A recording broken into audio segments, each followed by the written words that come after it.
آج تک کسی نے یہ دعویٰ نہیں کیا، میرے نبی نے دعویٰ کیا میرے پیچھے آؤ دنیا اور آخرت کی عزت پاؤ۔ ایک بدو آیا، کہنے لگا اے محمد، آپ نے کہا لبیک۔ اب بدتمیزی کے جواب ہمیشہ محبت سے دیتے تھے، آپ نے کہا لبیک۔ کہنے لگا 3 باتیں سمجھ میں نہیں آتی تمہاری۔ آپ نے کہا کیا؟ کہ تم کہتے ہو ہم باپ دادے کا دین چھوڑ کر تیرے دین پر آئیں گے، ہم کیوں چھوڑیں گے؟ اچھا، اور کہ تم کہتے ہو روم فتح ہو جائے گا، ایران فتح ہو جائے گا، اتنے بڑے بادشاہ یہ تیرے فقیر بندے کیسے فتح کریں گے؟ اچھا، تیسری کہ تم کہتے ہو مر کے مٹی ہو کر پھر زندہ کیے جائیں گے، کون زندہ ہوا ہے آج تک؟ کوئی پیو دادا ساڈا اٹھی تے قبریں سارے موئے پہ کتھوں آ گئے؟ آپ مسکرائے، آپ نے کہا لعلک تطول بک الحیا، انشاءاللہ تیری زندگی لمبی ہوگی تو دیکھے گا سارا عرب میرا کلمہ پڑھے گا، ایران اور روم بھی ٹوٹ کے آئے گا، اور باقی رہے گی تیسری بات مر کے اٹھنے والی، تو اس دن تیرا ہاتھ پکڑ کے تجھے بتاؤں گا۔ تیسری گل پوری ہوئی کہ نہیں ہوئی؟ وہ کہنے لگا میں نہ مانوں، بڑا کوئی تکڑا ہے، واپس ہی ٹر گیا۔ جب مکہ فتح ہوا، عرب مسلمان ہو گئے، کہنے لگے ایک غلطہ ہو گئی۔ حضرت عمر کے زمانے میں ایران بھی فتح ہو گیا اور روم بھی فتح ہو گیا، کہنے لگے دوئی بھی ہوگی کہ تری ہو ہی نہ جاوے، بھلیا کلمہ پڑھ لے۔ تو اس نے کلمہ پڑھا اور ہجرت کر کے مدینے آ گیا اور زندگی مدینے گزاری۔ حضرت عمر جب وہ آتا ان کی مجلس میں، حضرت عمر اس کو فل پروٹوکول دیتے، تو صحابہ حیران ہوتے، ایک بدو کے لیے عمر جیسا بندہ پروٹوکول کیوں دیتا ہے؟ تو ایک دن انہوں نے فرمایا میں تمہیں بتاؤں میں سے کیوں پروٹوکول دیتا ہوں؟ میں اس مجلس میں تھا جس میں یہ آیا تھا، اور اللہ کے نبی نے اسے فرمایا تھا قیامت کے دن تیرا ہاتھ پکڑ کے تجھے یاد دلاؤں گا کہ موت کے بعد زندگی ہے کہ نہیں، اور قیامت کے دن جس کا ہاتھ میرے نبی نے پکڑ لیا جنت میں پہنچانے سے پہلے کبھی نہیں چھوڑیں گے۔ لہٰذا یہ بڑا خصوصی آدمی ہے، اس کو میرے نبی نے پکڑ کے جنت میں پہنچانا ہے۔ میرے بھائی بہنوں میں یہ کہنے آیا ہوں، اپنے ہاتھ چھڑا کر نبی کے ہاتھوں میں دے دو۔ میرے نبی ایک خوبصورت زندگی لے کر آئے جس میں کچھ حصہ عبادات، مختصر عبادات ہیں، نماز 5 وقت ہے، باقی کچھ نہیں، روزہ سال کے بعد ہے، وہ ابھی آ رہا ہے۔ میرے نبی پہ 9 رمضان آئے، 9 میرے نبی پر 9 رمضان آئے۔ مدینہ جانے کے بعد ہجرت کے دوسرے سال شعبان کی 2 تاریخ کو پیر کے دن روزے کا فرض ہونا نازل ہوا، اور میرے نبی ستمبر میں پہنچے ہیں مدینہ منورہ، اور رمضان یوں پیچھے جا رہا ہے، ستمبر سے اگست میں آیا ہے، اگست سے جولائی میں آیا ہے، اور جولائی سے جون میں آیا ہے، اور میرے نبی اللہ کے پاس چلے گئے۔ سارا رمضان میرے نبی نے گرمی کا گزارا، 9 رمضان سارے گرمی کے روزے، اور میرے نبی کی سحری ہوتی تھی 2 کھجور اور 1 گلاس پانی پر روزہ رکھتے تھے عام طور پر، کبھی کبھی کھانے کو بھی مل جاتا تھا، لیکن 2-3 کھجوریں اور 1 گلاس پانی، اس پر میرے نبی نے 9 رمضان گزارے، اعتکاف کر کے دکھایا، پورا مہینہ 20 دن 10 دن، پھر ساری زندگی 10 دن کا اعتکاف فرمایا شب قدر کی تلاش میں، اور امت کو خوشخبری سنائی۔ رمضان آ رہا ہے تو میں تھوڑی سی تفصیل بتا دوں۔ میرے نبی ممبر پر آئے، کہنے لگے ماذا یستقبلکم وماذا تستقبلون، وہ کون آ رہا ہے؟ صحابہ وہ کون آ رہا ہے؟ پھر ہم نے کہا وہ کون آ رہا ہے؟ حضرت عمر کھڑے ہو گئے، یا رسول اللہ اوحی نزل، کیا کوئی وحی آ گئی؟ کہا نہ۔ کیا کوئی دشمن آ گیا؟ نہیں۔ تو پھر کون آ رہا ہے؟ آپ نے کہا رمضان آ رہا ہے، رمضان آ رہا ہے۔ جنت کے دروازے کھل گئے، جہنم کے دروازے بند ہو گئے، رات کی تراویح کی نماز ملی۔ آپ کا رمضان آج کل بڑا اوکھا ہوگا لیکن اجر بھی بڑا ہوگا۔ میں نے ایک دن پہلے واپسی رکھی بھی، 18 گھنٹے کون ہی تھے بھوکا رہے۔ آپ تو پھنسے ہوئے، میں تو نہ پھنسوں، تو اس کا اجر بھی اس کے مطابق ہوگا، اجر بھی اس کے مطابق ہوگا۔ تو میرے نبی کا سارا رمضان گرمیوں میں گزرا ہے، گرمیوں میں گزرا ہے، اور آپ نے 3 دن تراویح کی نماز پڑھائی۔ پہلے کسی امت پہ تراویح نہیں آئی، ہماری امت، اس امت پہ تراویح کی نماز آئی۔ پہلی امت کا روزہ مشکل تو ہمیں ایک آسانی ملی، قیس بن سرمہ، پہلی امت کا روزہ 24 گھنٹے 24 گھنٹے، جب ہمارے اوپر رمضان آیا 24 گھنٹے، پہلا روزہ، دوسرا روزہ۔ قیس بن سرمہ ایک صحابی ہیں، اونٹ چرانے والے۔ اگلا روزہ کیسے شروع ہوتا تھا؟ سورج ڈوبنے کے بعد آنکھ لگ گئی، روزہ شروع ہو گیا، روزہ شروع ہو گیا، جب تک جاگ رہے ہو کھاتے رہو، آنکھ لگی روزہ شروع ہو گیا۔ یہ گھر آئے، کہنے لگے بیوی سے کوئی افطاری ہے؟ کہنے لگے ویلے بیٹھے ہیں، کیسا کوئی نہیں۔ پھر کہنے لگے تو اتنا تھک کے آیا ہے تو چلو میں تیرے لیے کچھ انتظام کر کے لاتی ہوں۔ اب یہ تھکے ہوئے آئے تھے، یہ لیٹے اور آنکھ لگ گئی، سورج ڈوب گیا، بیگم کو آنے میں دیر ہو گئی۔ جب وہ آئی دیکھا تو سوئے ہوئے، کہا ہلکتا ابن سرمہ، ارے سرمہ کے بیٹے تیرا تو کم ہو گیا۔ ان کی آنکھ کھلی، کیا ہوا؟ کہ اگلا روزہ شروع ہو گیا۔ تو ظہر کی نماز میں آئے، مسجد میں تو بے ہوش ہو کے گر گئے۔ تو اللہ کے نبی نے پوچھا اس کو کیا ہوا؟ کہ یا رسول اللہ یہ سحری کے بغیر روزہ شروع کر دیا۔ تو میرے نبی کا دل ایک دم مٹھی میں آیا، تو میرے اللہ نے قرآن اتارا، چل میرے حبیب آپ کو رنجیدہ نہیں دیکھ سکتا، آپ کی امت کو اجازت ہے، سحری تک کھاؤ، کلوا واشربوا حتی یتبین لکم الخیط الابیض من الخیط الاسود من الفجر ثم اتموا الصیام الی اللیل۔ رات کو آسانی کر دی، کھاؤ پیو۔ پہلے جب روزہ شروع ہوا تو ہر شے حرام ہوگی، بیوی بھی حرام ہوگی، خامد بھی حرام ہوگا، ہر شے حرام ہوگی۔ ایک دو واقعات اس طرح اوپر نیچے آئے کہ میرے رب نے سارا نظام بدل۔ ایک اور بدو آ گیا، یا رسول اللہ میں تو مارا گیا۔ آپ نے کہا کیا ہوا؟ کہ میں روزے کی حالت میں بیوی کے پاس چلا گیا۔ آپ نے کہا اچھا تو غلام آزاد کر۔ کہ میں غریب بندہ کہاں سے غلام آزاد کروں؟ آپ نے کہا تو پھر 60 مسکینوں کو روٹی کھلا۔ کہنے لگا میں آپ مسکین ہوں، میں کتوں روٹی کھواؤں؟ آپ نے کہا اچھا پھر 60 روزے رکھ۔ کہنے لگا ایک روزے آئے کم کیتا، 60 روزے کی تھوک، ایک روزے میں یہ چاند چڑھایا، 60 روزوں میں کیا کروں گا؟ تو آپ بڑا ہنسے۔ آپ نے کہا اچھا بہ جا۔ تھوڑی دیر گزری تو ایک صحابی آئے، یا رسول اللہ یہ صدقے کی کھجوریں ہیں۔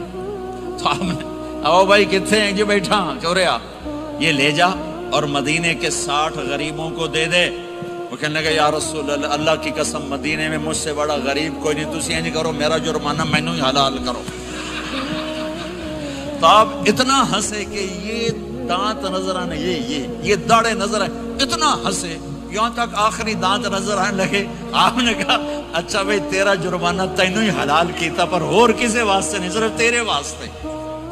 تو یہ اوپر نیچے ایسے کام ہوئے تو میرے رب نے کرم کیا کہ چلو تمہارے لیے رات ساری حلال ہے، ہر حلال چیز حلال ہے۔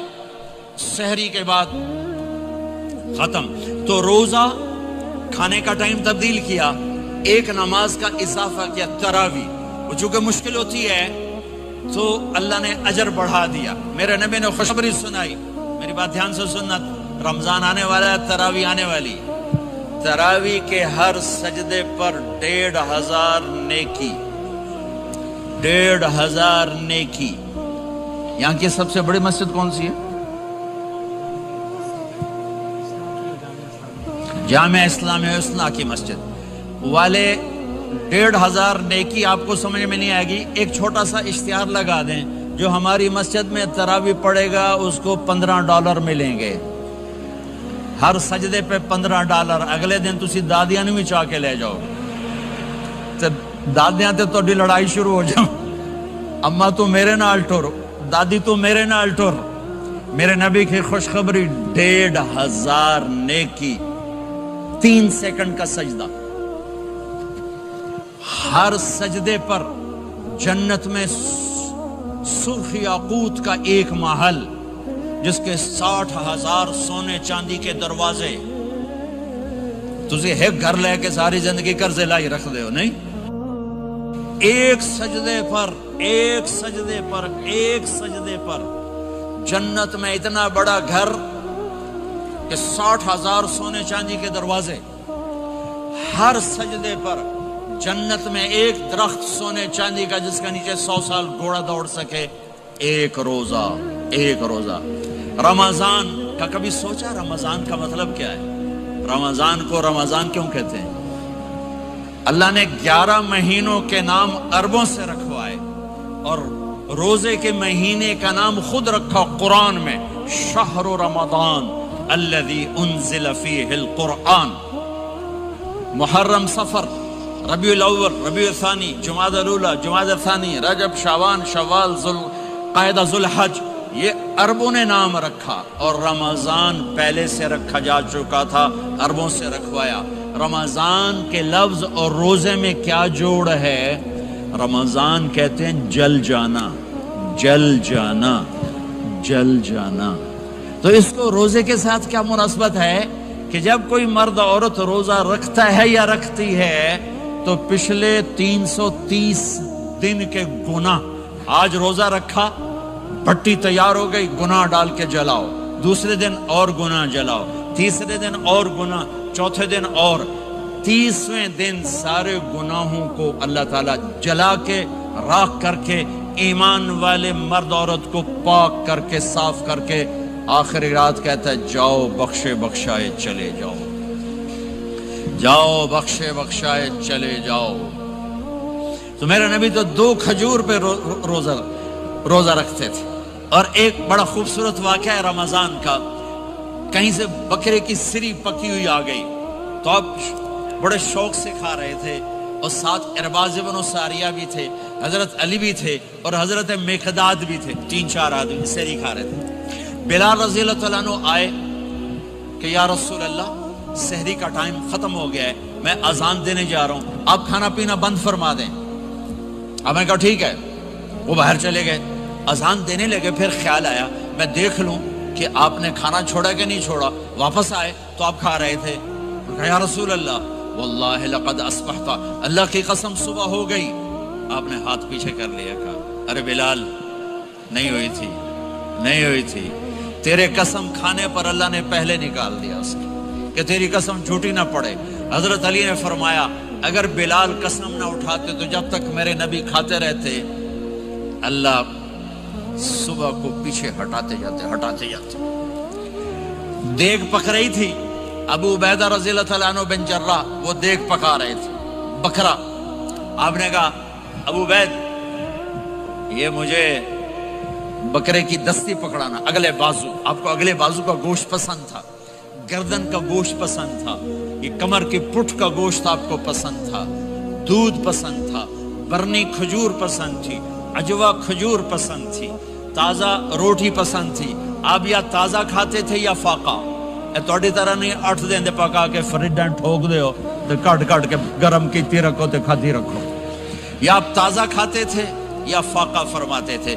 ایک دفعہ فتح مکہ پر ام ہانی کے گھر آپ نے باسی روٹی کھائی، ورنہ آپ نے ہمیشہ تازہ یا فاقہ، یا تازہ یا فاقہ، کبھی جس کھانے پہ رات گزر جاتی اسے نہیں کھاتے تھے۔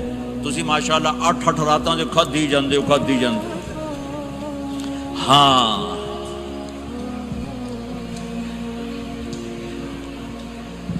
تو کہنے لگے عبید یہ دستی پکڑانا، تو انہوں نے ایسے بکرے کا بازو نکال کے پورا آپ نے یوں پکڑا، نوچ کے پھینکا، کہا دستی پکڑانا، انہوں نے یوں نکالا ڈوئی سر، آپ نے پکڑا، کھایا، کہا مجھے بکرے کا بازو دستی پکڑانا، کہا یا رسول اللہ بکرے کی 2 ہی ہوتی ہیں۔ آپ نے کہا تیرا بھلا ہو جائے، اگر تو میرے کہنے پہ ڈوئی ڈال دیتا، جب تک میں کہتے رہتا اللہ مجھے نکال کے کھلاتا رہتا، اللہ مجھے نکال کے کھلاتا رہتا۔ اللہ نے رمضان بھیجا ہوا ہے، رمضان آ رہا ہے، اللہ کی رحمتوں کا جنت کے دروازے کھل گئے، جہنم کے دروازے بند ہو گئے، ایک دوسرے کو معاف کر دو، روزے کی حفاظت کرو۔ آپ بہت سے بہن بھائی آئے بیٹھے ہو، لڑے ہوئے ہوگے، ناراض ہوگے، میاں بیوی لڑے ہوئے ہوں گے، بھائی بہنیں لڑی ہوں گی، رمضان آ رہا ہے، تیاری کرو۔ جیسے حج پر جانے سے پہلے معافی مانگتے ہو، رمضان سے پہلے بھی ایک دوسرے سے معافی مانگو، ایک دوسرے کو معاف کرو، ایک دوسرے کو درگزر کرو، خود جا کے معافی مانگ لو، اللہ آپ کا مقام اونچا کر دے گا، مرتبہ اونچا کر دے گا۔ آخری رات اللہ تعالیٰ فرماتے ہیں جاؤ تمہارے رات کی قیام اور دن کے روزے کے بدلے تمہیں سب کو معاف کر دیا، مانگو۔ اور ایک رات اللہ نے شب قدر بنائی جو 1000 راتوں کے برابر کر دی۔ وہ آج آپ کی تو راتیں ہی بڑی چھوٹی ہیں، 5 راتیں جاگ لو 3 گھنٹے دی بھی نہیں رات ہوندی، تو 5 راتیں جاگ لو 21 23 25 27 29، ان میں سے ایک رات ضرور شب قدر ہوگی۔ ایک رات کا جاگنا 80 سال کی عبادت سے بڑھیا ہو جائے گا، صرف ایک رات کا جاگنا، ایک رات کا جاگنا۔ ایک شرط ہے، دل میں بغض نہ ہو، نفرت نہ ہو، حقارت نہ ہو، کسی مسلمان کو حقیر نہ جانو بلکہ کسی انسان کو حقیر نہ جانو، تو آپ کی بندگی اللہ کی بارگاہ میں پہنچ کر آپ کے مقام کو اونچا کر دیں گی۔ تو عبادات میں ایک نماز ہے، پھر ایک روزہ ہے، پھر زکوٰۃ اور حج مالدار لوگوں کا فریضہ ہے، غریبوں کا نہیں ہے، متوسط طبقے کا نہیں ہے۔ تو عبادات کا جو نصاب ہے بڑا مختصر ہے۔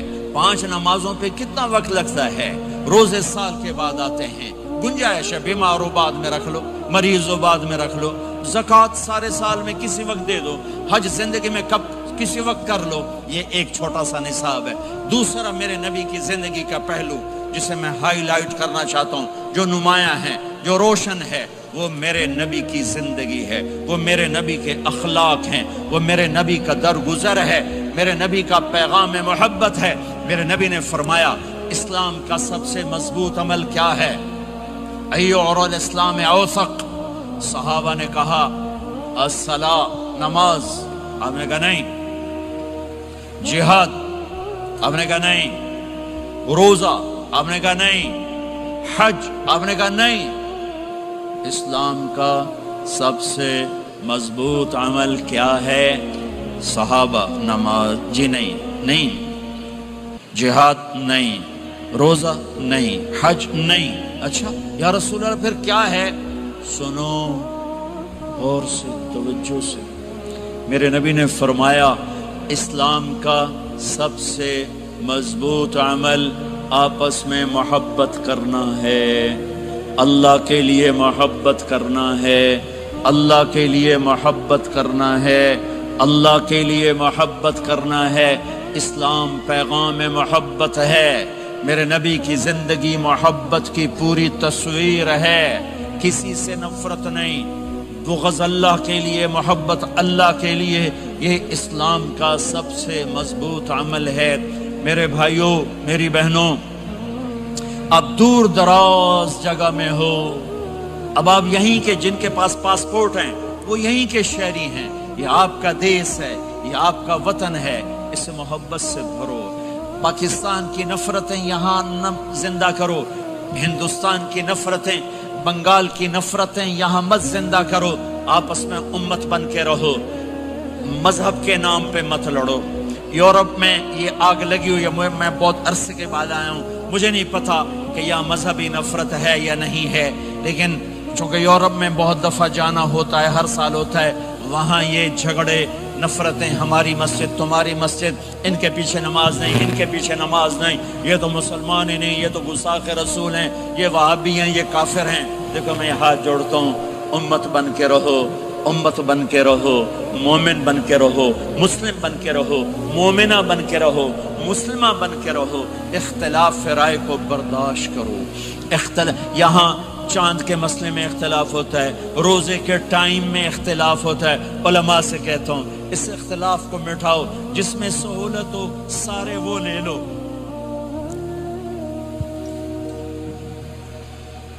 امت میں تفریق نہ پیدا کرو، یہ علماء کے سامنے ہاتھ جوڑتا ہوں، جس میں امت کو زیادہ سہولت ہو، ما خیر بین امرین الا اختار ایسرہما، 2 کام جب میرے نبی کے سامنے ہوتے تھے، جو مشکل ہوتا تھا چھوڑ دیتے تھے، جو آسان ہوتا تھا لے لیتے تھے۔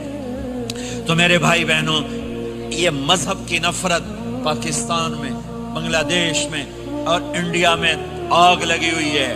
امت بن کے رہو، امت بن کے رہو۔ اگر آپ اور میرا مسائل میں اختلاف ہے تو یہ ہماری محبت کو نہ ختم کرے، ہمارے تعلق کو نہ ختم کرے، ہماری نفرتیں نہ پیدا ہوں۔ اختلاف رائے شروع سے تھا، آج بھی ہے، آئندہ بھی رہے گا، لیکن اللہ کے واسطے، اللہ کے واسطے اللہ کے واسطے اس کو محبت میں بدلو، اس سے محبت میں بدلو، اس سے محبت میں بدلو۔ اختلاف رائے کو برداشت کرو، مذہب کے نام کی نفرت کو ہوا نہ دو، ہوا نہ دو، اس کو ٹھنڈا کرو، اس پر پانی ڈالو، اسے بھڑکاؤ نہیں، اس پر پانی ڈالو۔ میرے نبی نے عبداللہ بن ابی سے نباہ کر کے دکھا دیا، جو منافقوں کا سردار، باقی منافقوں کا تو کسی کو پتہ نہیں تھا سوائے میرے نبی کے، عبداللہ بن ابی کا منافق ہونا سب کو معلوم تھا، یہ منافق ہے، اور آپ کے پیچھے نمازیں پڑھتا رہا، آپ نے اس کے اپنے ساتھ رکھا، لیکن آپ پانی پی رہے تھے۔ عبداللہ بن ابی کے بیٹے عبداللہ پکے صحابی تھے، کہنے لگے یا رسول اللہ تھوڑا پانی تو بچا دیں۔ آپ نے کہا کیا کرو گے؟ کہا اپنے باپ کو پلاتا ہوں شاید ایمان مل جائے۔ آپ نے پکڑا دیا، گھر آیا، کہا ابا یہ پانی پی لے۔ کہنے لگے یہ کیا ہے؟ کہا یہ میرے نبی کا بچا ہوا پانی ہے، پی لے شاید تجھے ایمان مل جائے۔ سنو، کہنے لگا وہاں سے کسی کا پیشاب لیا وہ پی لوں گا، یہ نہیں پیتا، کسی کا پیشاب لیا وہ پی لوں گا، یہ نہیں پیتا۔ وہ واپس جا کر کہنے لگے یا رسول اللہ اجازت ہے میں اس کا سر اڑا دوں؟ آپ نے کہا نہیں، تیرا باپ ہے، یہ کام نہیں کرنا، میں نہیں چاہتا کہ لوگ کہیں محمد اپنے ساتھیوں کو قتل کرتا ہے۔ اور جب وہ مرا کم وقت ان کے بیٹے آئے، یا رسول اللہ میرے باپ کا جنازہ پڑھائیں گے؟ آپ نے کہا پڑھاؤں گا۔ کفن دیں گے؟ کہا دوں گا۔ کہ اپنا کرتا دے دے۔ آپ نے کرتا اتار کے دے جا اس کو کفن دے دو کہ شاید کم وقت بخشا جائے۔ اور اب اتنی نفرت ہے کہ ایک دوسرے کا جنازہ بھی نہیں پڑھتے، سلام بھی نہیں کرتے، مسجدوں میں لڑائیاں ہو رہی ہیں۔ آپ نے کرتا دیا، اس کو پہنایا، آپ جنازے کے لیے کھڑے ہوئے، حضرت عمر آگے آ گیا، یا رسول اللہ آپ کو پتہ یہ کون ہے؟ کہ عمر مجھے بتاتے ہو یہ کون ہے؟ مجھے نہیں پتا کون ہے۔ کہ اس کا آپ جنازہ کیوں پڑھ رہے ہیں؟ کہ اللہ نے کہا ہے پڑھ یا نہ پڑھ میں معاف نہیں کروں گا، تو میں پڑھتا ہوں شاید اللہ معاف کر دے۔ یہ میرے نبی کے اخلاق ہیں، یہ میرے نبی کے اخلاق ہیں، یہ میرے نبی کی خوبصورت زندگی ہے۔ آپ نے جنازہ پڑھا دیا، پھر اس کے دفن میں شریک ہوئے، آپ پیچھے پہنچے تو وہ قبر میں اتار دیا تھا کہ باہر نکالو۔ قبر سے باہر نکال کے اپنے لعاب تھوک کو منہ سے نکال کر اس کے منہ میں ڈالا کہ شاید اس کی بخشش ہو جائے۔ اس کو دیکھ کر 100 منافقوں نے کلمہ پڑھا کہ اتنا بڑا خلق صرف نبی کا ہی ہو سکتا ہے۔ تو میرے بھائی بہنوں، بہت بڑا مجمع آیا ہوا ہے۔ میرے نبی کی زندگی کا دوسرا پہلو، میرے نبی کی زندگی، معاشرت، پاکیزہ اخلاق، محبت بھرا پیغام، ماں باپ کے لیے، بیوی کے لیے، بیوی کا خامد کے لیے، بہن بھائیوں کا ایک دوسرے کے لیے، یہ ایک خوبصورت زندگی ہے جو آج ہم بھول چکے ہیں، مٹ چکی ہے، مٹا چکے ہیں۔ میرے نبی کے خوبصورت اخلاق، میرے نبی کا درگزر کرنا، میرے نبی کا معاف کرنا۔ 21 برس قتل کے منصوبے بنانے والوں کو آپ نے کہا مکے والے جاؤ معاف کیا، جاؤ معاف کیا، ایک جملے پر جاؤ معاف کیا۔ یہ میرے نبی کا پیغام ہے، میرے نبی کے اخلاق سچائی، میرے نبی کے اخلاق دیانتداری، میرے نبی کے اخلاق صدق و امانت۔ سب سے زیادہ ہائی لائٹ جو مکی زندگی میں آپ کی صفت ہوئی، صادق امین، سچا امانت دار، سچے امانت دار۔ میرے نبی سے پوچھا گیا یا رسول اللہ مسلمان بزدل ہو سکتا ہے؟ کہاں؟ کنجوس بخیل ہو سکتا ہے؟ کہاں؟ یا رسول اللہ مسلمان جھوٹ بول سکتا ہے؟ کہ نہیں، جھوٹ نہیں بول سکتا۔ میرے نبی نے فرمایا یتبع المومن علی الخصال کلھا، ہر مسلمان مرد عورت بڑے سے بڑا گناہ کر سکتا ہے، لیکن اگر میرا امتی ہوگا دو نہیں کرے گا، دو نہیں کرے گا، دو نہیں کرے گا۔ ایک جھوٹ کبھی نہیں بولے گا، ایک دھوکہ کبھی نہیں دے گا۔ ایک جھوٹ نہیں بولے گا، ایک دھوکہ نہیں دے گا، ایک جھوٹ نہیں بولے گا، ایک دھوکہ نہیں دے گا۔ اور جب اللہ تعالیٰ جنت میں سب سے پہلے اپنا دیدار کرائے گا سب کو جنت میں، بھائیو یہ تو کوئی زندگی کوئی نہیں ہے۔ جب مال جمع ہوتا ہے تو موت آ چکی ہوتی ہے۔ آپ لوگ یہاں ہجرت کر کے آئے، بنتے بنتے کچھ بنے، تو موت دستک دینے لگی، گھٹنے درد کرنے لگے، آنکھوں پہ چشمے چڑھ گئے، سوٹیاں ہاتھ میں آ گئیں۔ جب مال سے نفع اٹھانے کا وقت آیا تو موت سر پہ آ گئی۔ یہاں کے ہر انسان اس مشکل میں گرفتار ہے، جب اپنی دنیا سے کمانے کا، حاصل کرنے کا وقت آتا ہے تو موت دستک دے رہی ہوتی ہے، اور موت تھوڑا پیچھے ہٹ جائے تو بڑھاپا تنگ کرنے آ جاتا ہے، بیماریاں تنگ کرنے آ جاتی ہیں، پریشانیاں سر پہ آ جاتی ہیں۔ موت کے بعد اگر اللہ راضی ہو گیا تو جنت کی زندگی شروع ہونے والی ہے، جنت کی زندگی شروع ہونے والی ہے، جس میں اللہ تعالیٰ سب سے پہلا جو ویلکم کرے گا جنت والوں کو، وہ یہ نہیں کہے گا میرے ایمان والے آ گئے، تہجد والے آ گئے، نمازی آ گئے۔ پوری تفصیل سنو۔ اللہ تعالیٰ جب جنت میں بٹھا دے گا، جنتی مرد، جنتی عورت۔ ہمارے ابا اور اماں کا قد کتنا تھا کچھ پتہ ہے؟ 130 فٹ۔ کتنا بھائی؟ 130 فٹ۔ یہ تو آپ نے سنا ہے کہ یوسف علیہ السلام سب سے خوبصورت تھے، سنا ہے نا؟ یہ بہت کم مرد عورتوں کو پتا ہوگا کہ عورتوں میں سب سے خوبصورت کون تھا؟ وہ حضرت حوا، حضرت حوا، حضرت حوا۔ 130 فٹ کی اماں تھی، 130 فٹ کے ابا تھے۔ پھر ٹائم کے ساتھ گزرتے گزرتے ہم چھوٹے ہوتے ہوتے ہوتے ہوتے ہوتے ہوتے یہاں تک آ گئے، آگے چل کے اور نیچے ہو جائیں گے۔ جنت میں یہ قد واپس اللہ دے دے گا۔ جو ہمارے ملک کا کلچر جنہیں یاد ہے، انہیں یاد ہوگا ایک قوم ہوتی ہے مراسی، پتا ہے نا؟ مراسی سنا؟ بڑی نازک قوم ہوتی، صرف زبان کی روٹی کھاتے ہیں، کم کم کو نہیں کرتے۔ تو زمیندار نے مراسی کے ذمہ لگا یہ میرا گھوڑا، اس کی مالش کر۔ وہ گھوڑے کی مالش مشکل کام ہے، وہ شروع ہو گیا۔ جب زمیندار گھر گیا وہ سو گیا، وہ سویا تو چور گھوڑا کھول کے لے گئے۔ جب صبح اس کی آنکھ کھلی تو گھوڑا غائب تھا، تو اس نے کہا ابھی مارے گئے، آج میری خیر نہیں۔ وہ گھر گیا، خرگوش لا کے باندھ کے مالش شروع کر دی۔ جب تھوڑی دیر بعد زمیندار باہر نکلا، اس نے کہا میرا گھوڑا کی دیکھے جی آئے کھلوتا ہے۔ اس نے کہا تیرا ستیہ ناس ہوئے، گھوڑا ہے تو خرگوش ہے، صحیح گھوڑا ہے۔ ساری رات مالش کی تھی تو گھس گھس گھس گھس گھس گھس گھس اے آ کھلوتا۔ ہمارے اماں ابا تھے 130 فٹ، پیسج آف ٹائم، گھستے گھستے گھستے یہ ہمارے قد آ گئے۔ جنت میں پھر اللہ واپس کرے گا 130 فٹ۔ ایک عرب نوجوان کہنے لگا اتنے قد کی کیا ضرورت ہے، ہمیں اتنا ہی کافی ہے۔ میں نے کہا تو یہ بتایا جنت کی کھجور کتنی لمبی ہے؟ کھجور درخت نہیں، پھل دانا کا نہیں۔ میں نے کہا جنت کی کھجور 25 فٹ لمبی ہے، دانا 25 فٹ کا ایک دانا ہے۔ وَتَمْرَتُهَا 12 ذِرَاعًا، تو ہے 5 فٹ، تو کھجور کے نیچے سے گزرا، اوپر سے ایک دانا تیرے سر کے اوپر گرا، تو تا وچے مر جاؤنا۔ پھر مسورات سے معذرت کے ساتھ جنت کی حور کا قد ہے 130 فٹ، اور تو گیا 5 فٹ، وہ تو تجھے جیب میں ہی ڈال لے گی۔ پھر پوچھے میرا ہسبینڈ کدھر گیا ہے؟ اور وہ جو لباس پہنتی ہے، لباس وہ 3 میل کے ریڈیس میں گھومتا ہے، 3 میل، 3 مائل، 3 مائل کے ریڈیس میں اس کا لباس گھومتا ہے۔ کسی ایک بو جج پا کے انہیں بھول جاؤنی کہ ہسبینڈ گیا کی دے۔